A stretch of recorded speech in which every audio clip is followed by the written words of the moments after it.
ഒക്കെ അടുത്തോണ്ട് ഇപ്പം നമുക്ക് സ്റ്റഡി ലീവ് ആണ് കേട്ടോ. അതുകൊണ്ട് തന്നെ രാവിലെ തൊട്ട് വീട്ടിലിരിക്കാന്ന് പറഞ്ഞിട്ടുണ്ടെങ്കിൽ നല്ല മടുപ്പുള്ള കാര്യം. അങ്ങനെ ഞങ്ങൾ പെട്ടെന്ന് എടുത്ത തീരുമാനമായിരുന്നു ഒന്ന് കസിൻ്റെ അടുത്ത് വരെ പോയിട്ട് വരാൻ. അവിടെ ചെന്നപ്പോൾ എല്ലാവരും നല്ല ഉറക്കമായിരുന്നു കേട്ടോ. എനിക്ക് പിന്നെ ആദ്യം ബേക്കറി പെട്ടി കിട്ടിയിട്ടുണ്ട്. ഇനി ഇതിനകത്തുള്ള ബേക്കറി ഒന്നും തീർക്കാണ്ട് വീട്ടിൽ പോയാൽ എനിക്കൊരു സമാധാനമില്ല. അല്ലേലും ഒരു കയ്യിൽ ക്യാമറ വെച്ചുകൊണ്ട് ഏത് പരിപാടി അവതരിപ്പിച്ചാലും ഇത് തന്നെ അവസ്ഥ. പിന്നെ അതെല്ലാം വാരി കളഞ്ഞിട്ട് ഞാൻ തന്നെ എടുത്തു തരാമെന്ന് പറഞ്ഞ ആദ്യം എല്ലാം എടുത്തു. അങ്ങനെ അതൊക്കെ കിട്ടിയ സന്തോഷത്തിൽ ഞാൻ അതും കഴിച്ച് വീട്ടിലേക്ക് പോകാൻ നിന്നപ്പോഴാണ് അവരും വരുന്നുണ്ടെന്ന് പറഞ്ഞത്. ഒരു സ്കൂട്ടിയിൽ നമുക്ക് 4 പേർക്കും കയറാൻ പറ്റില്ലല്ലോ, സോ ട്രിപ്പ് അടിക്കണം. അങ്ങനെ ആദ്യം അവര് പോയിട്ട് വരുമ്പോഴത്തേനും ഞാനും അതും കുറച്ച് നടക്കാന്നും പറഞ്ഞ് ഞങ്ങൾ ഇറങ്ങി. പള്ളിയുടെ മുമ്പിൽ കൂടെ പോകുന്നതുകൊണ്ട് തന്നെ കുറച്ച് ഈമാനി ആയതാണ് ഈ കാണുന്നത്. അപ്പത്തേനും ആശു നമ്മളെ വിളിക്കാൻ വന്നു. പിന്നെ നമ്മൾ പോയത് വീട് പണിയുന്ന സ്ഥലത്തേക്കായിരുന്നു.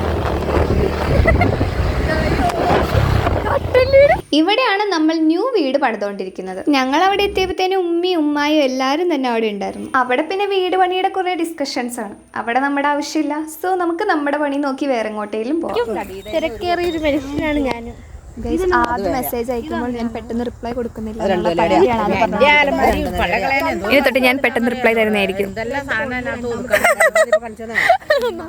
പിന്നെ നമ്മൾ തിരിച്ച് വീട്ടിലേക്ക് വന്നു. ഞാൻ വണ്ടി ഓടിക്കാൻ കയറേണ്ട പേടിയാണ് ഈ കാണുന്നത്. അങ്ങനെ നമ്മൾ എല്ലാവർക്കും ലേസ് ഒക്കെ മേടിച്ചുകൊണ്ട് വന്നു. അപ്പൊ ഇന്നത്തെ വീഡിയോ ഇത്രയേ ഉള്ളൂ.